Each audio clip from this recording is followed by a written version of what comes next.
إله إلا الله محمد رسول الله. Assalamualaikum warahmatullahi wabarakatuh. Alhamdulillahilladzi hadana li hadza wa ma kunna linahtadiya laula an hadanallah.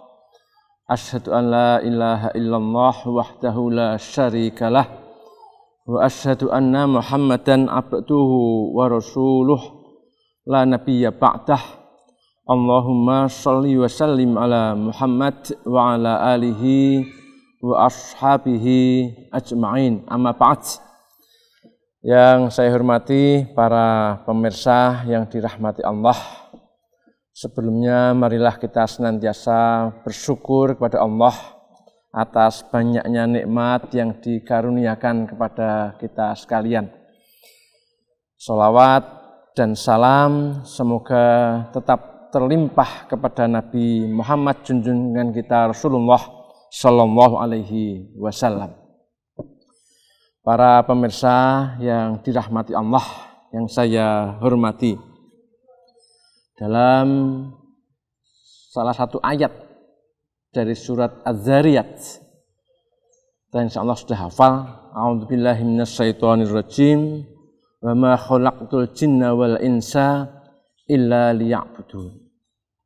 Dan tidaklah aku ciptakan jin dan manusia kecuali untuk beribadah. Ayat ini memang menegaskan bahwa hidup manusia, hidup kita ini itu melulu hanya untuk beribadah kepada Allah, tidak ada yang lain. Dalam arti juga selama 24 jam sehari, kita itu harus senantiasa beribadah kepada Allah. Nah, ayat ini sekaligus juga memberi arti bahwa dalam kehidupan kita, dari mulai bangun tidur sampai tidur lagi, bahkan dalam keadaan tidur, itu semuanya perlu diniatkan dalam rangka ibadah kepada Allah. Nah, dalam hal ibadah inilah kemudian Islam mengajarkan ada ibadah yang bersifat khusus atau juga sering disebut sebagai ibadah mahdhah, dan juga kemudian ada ibadah am, ibadah umum, yaitu ibadah di luar yang ibadah khusus tadi. Sehingga kemudian memang orang tidak perlu bingung. Lah kalau kemudian beribadah terus 24 jam, kapan kita acara yang lain-lain? Nah, ini. Maka kemudian pengertian ibadah itu adalah ibadah khusus dan juga sekaligus ibadah umum. Nah, dalam hal ibadah khusus ini memang kemudian seperti sholat, seperti puasa, seperti haji. Nah, ini berlaku hukum bahwa semuanya itu dilarang kecuali ada tuntunannya.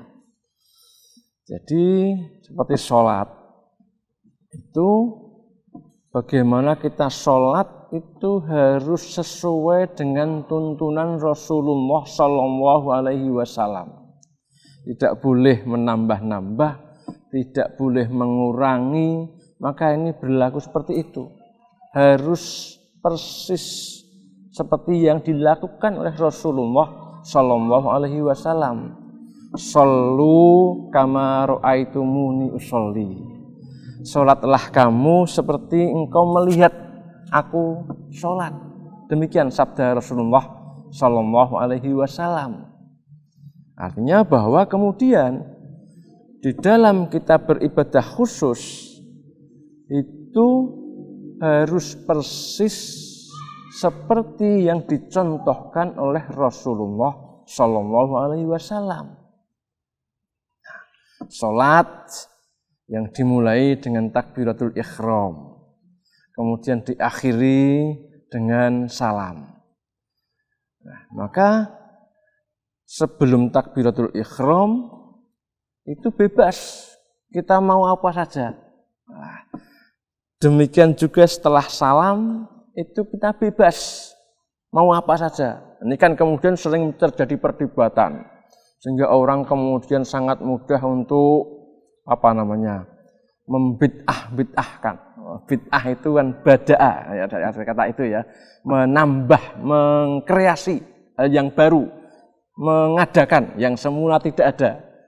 Nah, ini kalau itu dilakukan di luar sholat itu tidak menjadi masalah. Yang menjadi masalah adalah ketika itu menambah-nambah itu dilakukan di dalam sholat. Ini kan sama pengertiannya. Takbiratul ihram itu takbir yang menunjukkan batas antara yang halal dan yang haram. Itu.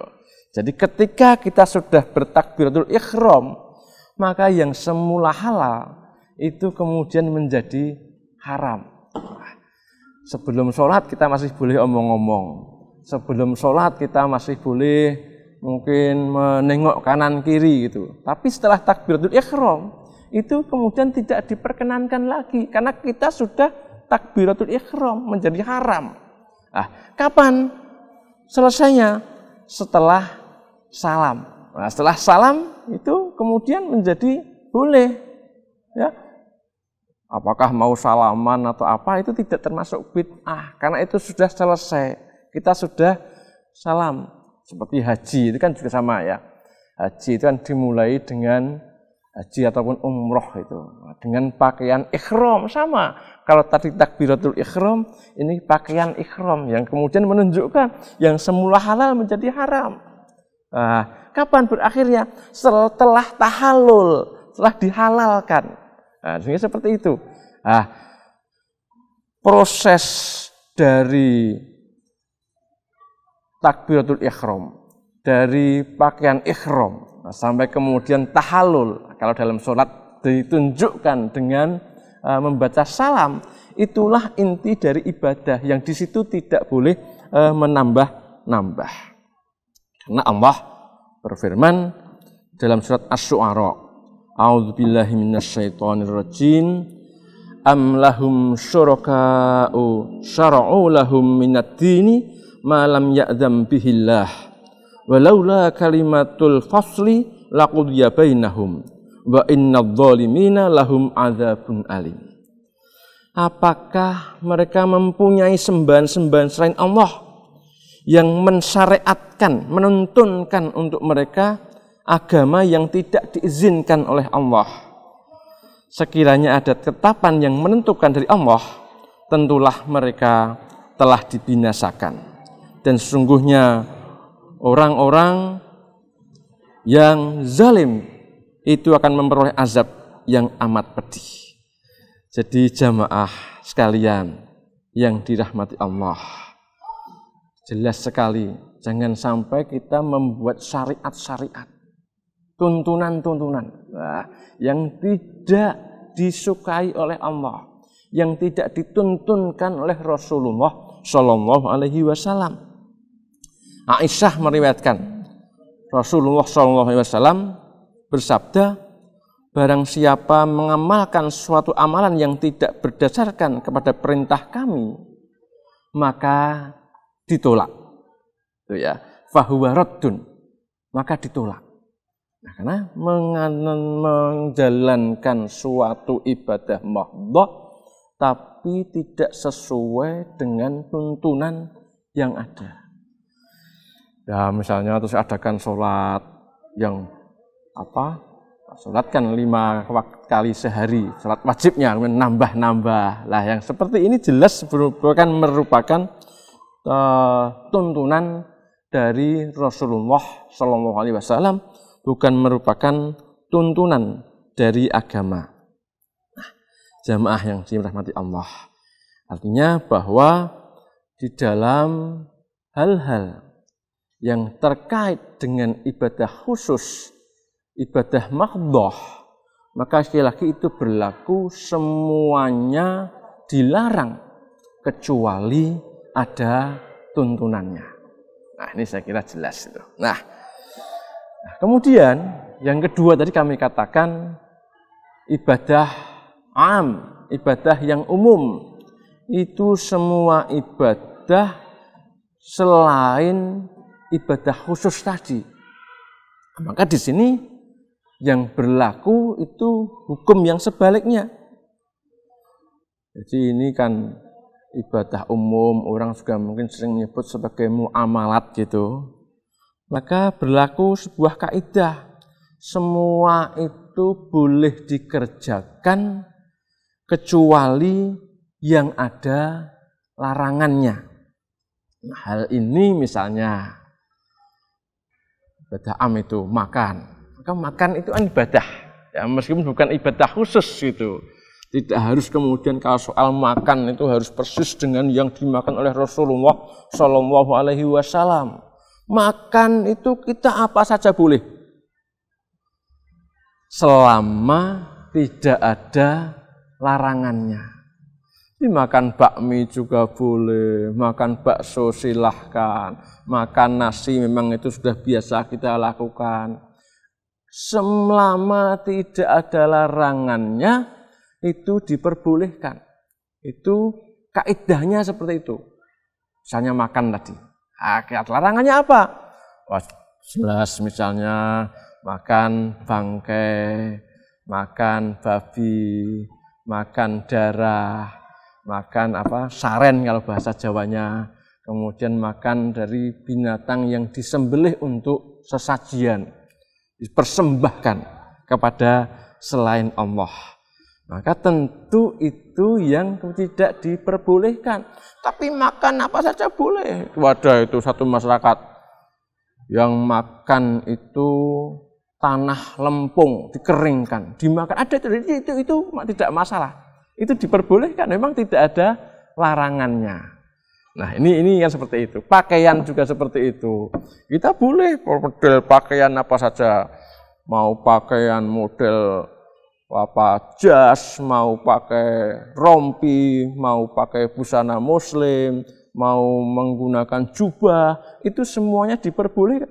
Yang larangannya apa? Membuka aurat. Nah, selama menutup aurat, maka ini diperbolehkan.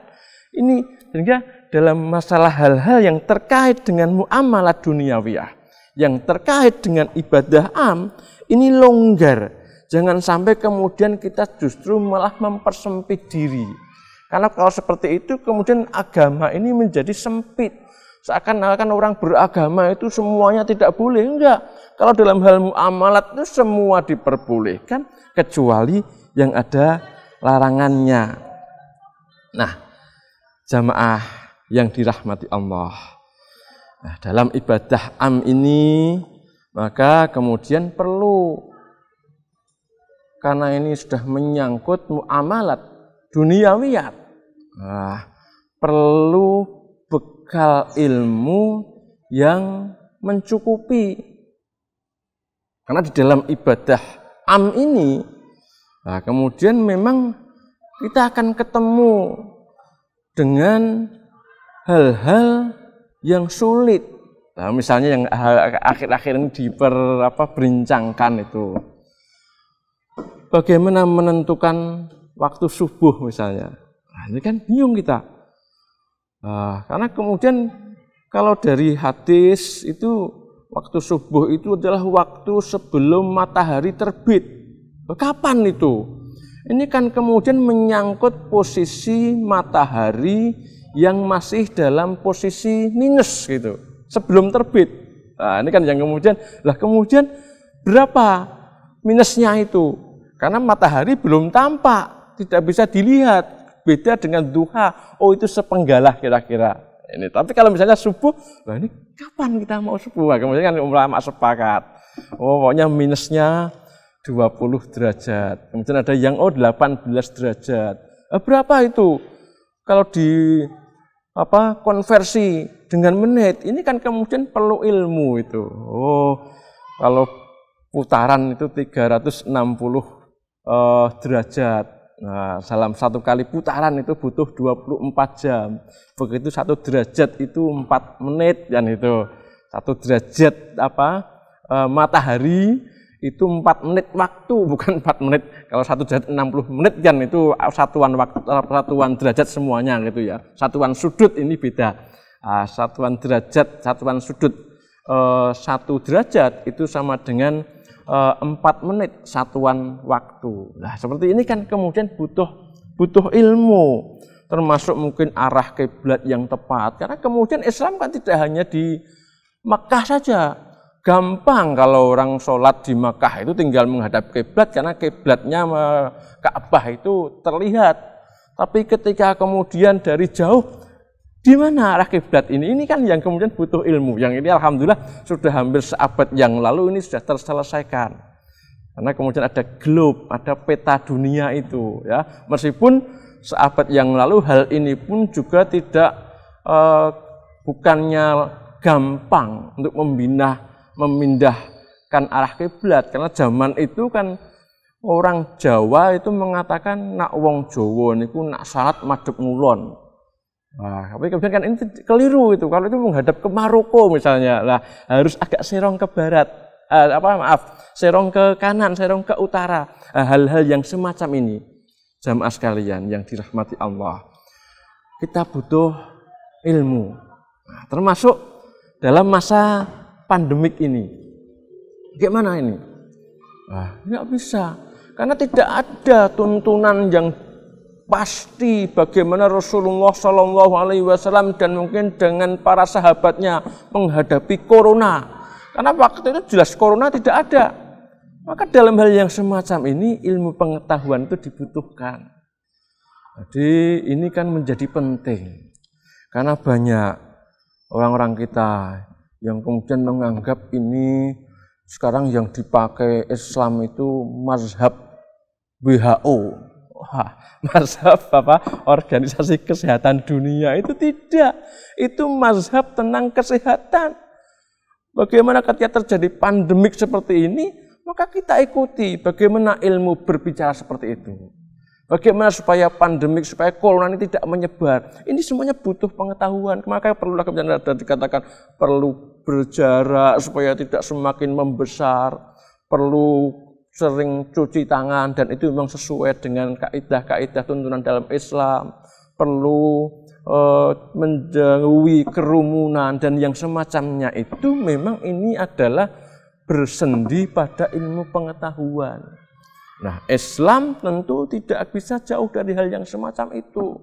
Nah, ini karena terkait dengan hal-hal yang bersifat ibadah am, muamalat duniawiyah. Nah, sehingga jamaah yang saya hormati, yang dirahmati Allah, maka Islam itu mengajarkan dalam hal-hal ibadah mahdhah, dalam hal-hal yang terkait dengan akidah, tauhid, mentauhidkan Allah, itu kita harus betul-betul merujuk kepada tuntunan yang ada. Jangan berkreasi, jangan berinovasi di dalam hal-hal ibadah mahdhah. Ya, sholat dibuat macam-macam, ini berkreasi, berinovasi. Tetap seperti apa yang dituntunkan oleh Rasulullah Shallallahu Alaihi Wasallam. Berbeda dengan yang terkait muamalah duniawiyah tadi, terkait dengan ibadah am tadi. Maka itu perlu kreativitas, perlu inovasi. Nah, sehingga kemudian Islam ini menjadi luas, bukan sempit. Saya kira itu yang bisa kami sampaikan dalam kajian yang singkat ini. Mudah-mudahan ada manfaatnya. Kurang lebihnya mohon maaf. Assalamualaikum warahmatullahi wabarakatuh. La ilaha illallah Muhammadun Rasul